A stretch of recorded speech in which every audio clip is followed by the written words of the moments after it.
What is good, YouTube? Quinway basketball analysis coming to y'all with that analysis today. The Philadelphia 76ers seemed like they had the W at home locked up and right there for them, but the Atlanta Hawks, they found a way to thrive, strive, and get it done again. You have to give this team a lot of credit because they are young. They don't have much playoff experience, but you could not tell as they had stayed composed, stayed grinding, stayed attacking, and now they have a 3-2 lead with a chance to go to the Eastern Conference Finals. And I like seeing what they are about. I have respect for this Hawks team, especially this year. I have respect for Trae Young for a while. I like what I see out of John Collins instead of whining and complaining about getting the ball. He has accepted and evolved his role, and he has had a decent impact on his team. Clint Capella got in some back and forth with Joel Embiid, but he continued to do his job and continued to do what he was supposed to do on both ends of the court.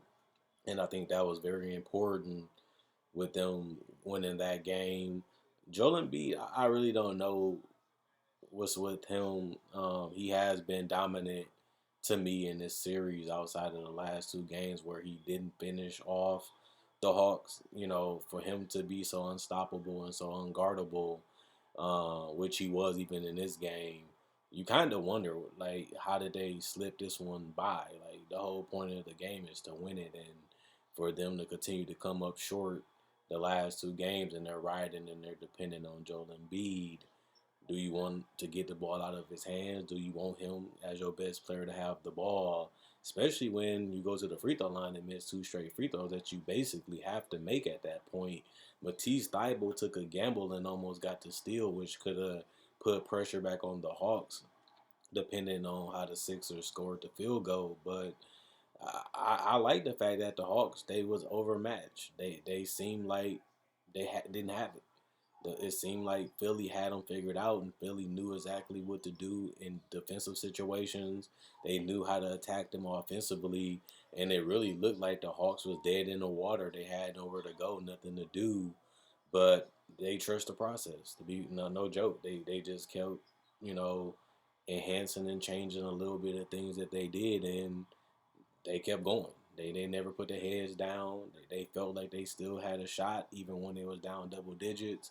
Even when the Sixers was showboating and feeling like it was on the horizon to another W, the Hawks kept going time and time again. So I got to give credit to the Hawks. This team, I did have them beating the Knicks. I did have them losing to the Sixers, but this team is just different. They're young, they're spunky, and at the same time, they fear nothing.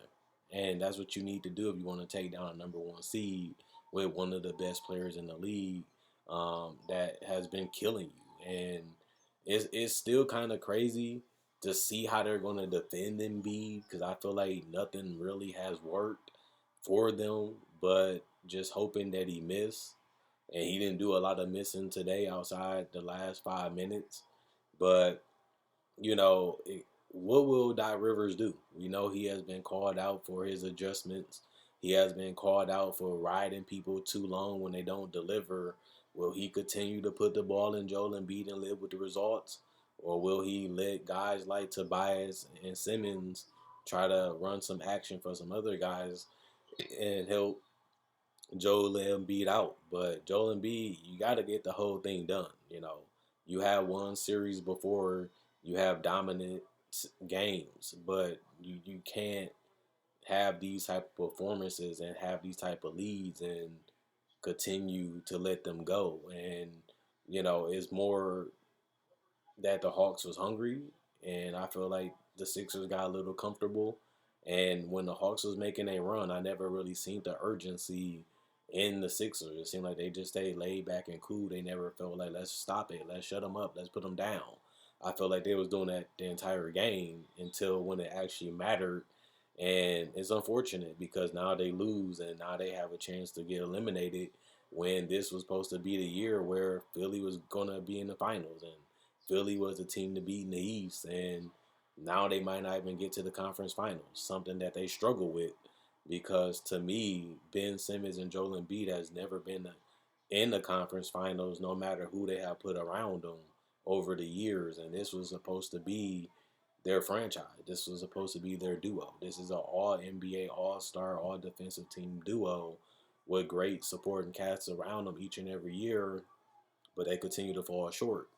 And it's not over. Obviously, it's a 3-2 lead, so all they have to do is win one more game, and then they have a chance to win the series. So it's not time to panic. They still show that they can match up well. They still show that they can defend them well, and they still show that they are almost a better team or just as good as the Hawks, if not better, if they actually, execute it. But I feel this has been a recurring thing with Doc Rivers. When you watch some of the Celtics, they took tough, hard shots and they relied on that. You can say it worked because they won a championship, but that was the only one. Even when they played against the Lakers, they really didn't have a great offensive game in that game 7, and they went from having a double-digit lead in that fourth quarter to they couldn't even get great shots until they forced up a couple that didn't matter at that point because the Lakers already basically sealed the deal at that point. And then even when you look at the Clippers, they relied a lot on Jamal Crawford and Chris Paul to take tough contested shots in the fourth quarters, and I thought that that wasn't a healthy diet if you wanted to win against the best players and best teams, and they never, got to a conference finals either with Blake, DeAndre, and Chris Paul, and they was a super team duo. People looked at that team as on the brink of being one of the best teams in the NBA, but at the same time, they never could get over that hump either. And even when you look at the Clippers, you get a team to the playoffs with Tobias Harris and Danilo being your best players, and then you add Paul George and Kawhi Leonard and keep your main core intact that just was in the playoffs, and you couldn't even get that team to a conference finals, and they was up 3-1 and only had to win one more fourth quarter, not even the whole game, just the fourth quarter, and they choked and he was fired after that. So it's going to be interesting to see how they approach and how they play the Hawks this next game because they look like they are better. They look like they can put this team away, but you got to give credit to the heart and the resiliency of the Atlanta Hawks for not, quitting. You have to love the fact that they fought. You have to love the fact that Trae Young, he was missing some shots. He couldn't get it going consistently offensively to me. But down the stretch, he made plays happen. He made things happen. And he was able to come out with a W. And that's what you want in a champion. That's what you want in your leader. And that's what you have gotten. And that's why the Hawks are up 3-2 in this series. Joel Embiid continues to flounder and flop a little bit. He does a lot of speaking, a lot of talking, but you gotta deliver at the same time. And for one thing I say is this is the Atlanta Hawks' first time together in the playoffs with this coach and with this team, and they already have a chance to win 2 straight series with guys that you would have never thought could get it done. People looked at Atlanta as a great, just good team. Nobody looked at this team as a conference finals team. Nobody looked at this team as a legitimate championship contender, even in the Eastern Conference. Even with a lot of injuries hitting the Eastern Conference, we still didn't give them that proper respect, and we still didn't give them that proper credit, even though they didn't deserve it because they haven't got it done just yet. But you still have to show love to them for having a fight, for having the ability to stand together, stay together, even when things look ugly, even when they looked like they was going to get embarrassed in a rout. They kept going, and I like that. I respect that, and you know that's something that I got to give them credit for today also. So one thing I say is going to be everything's gonna be crazy in this next game because you have the Sixers on the brink of elimination. So expect the Hawks to get hit in the mouth a couple times, but expect them to get back up and throw a couple punches in And Trae Young has been called Ice Trae for a reason. Even in this postseason, he has shown that even in this game, they're going to be throwing some haymakers back. And they have two chances to throw out the ultimate haymaker and knock out the number one seed. Something that most of us thought they couldn't do. Then we start believing that they could do. Now it's time for them to get it done, and we'll see. Other than that, Quinn Wade, basketball analysis, I'm gone. Let me know what you guys think in the comment section below. Let me know who you think gonna win this series.